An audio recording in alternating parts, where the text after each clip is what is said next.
Денеска на редовен состанок на Сдруженијето на банкарство, како гостин во првиот дел од нашиот состанок, го поканивме гувернерот Богов, за да можеме изворно, што се вели од прва рака, го информираме дека состојбите во банкарскиот сектор, што настана поради шпекулациите за наводна девалвација на денарот, се стабилизирани и во наредниот период очекуваме потполно да се нормализира. Оваа прилика сакам да истакнам дека веќе има и тенденција на враќање на средствата во банките со креирање на нови рочеви депозити.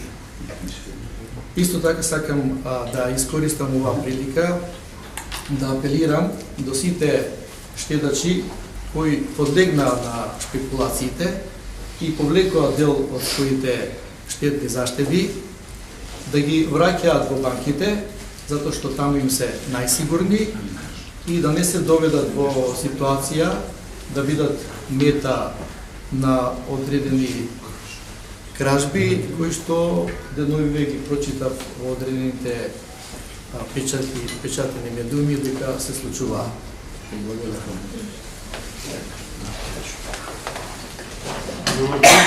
Денешната средба со Сдруженијето на банки ја искористивме да размениме мислење околу случувањата во последните 3 недели.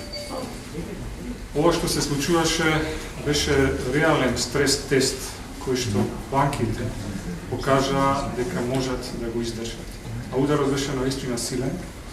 Во текот на април беа повлечени 1,6% од депозитите на населението, а Народната банка интервенираше со 77 милиони евра на девизниот пазар. Но високата ликвидност на банките, добрата капитализираност, како и високото ниво на девизните резерви, релативно лесно се справија со овој предизвик. Состојбата констатиравме дека се стабилизира во последните 2 недели, секој ден имаме се помал и помал притисок и очекуваме во наредните денови таа целосно да се нормализира.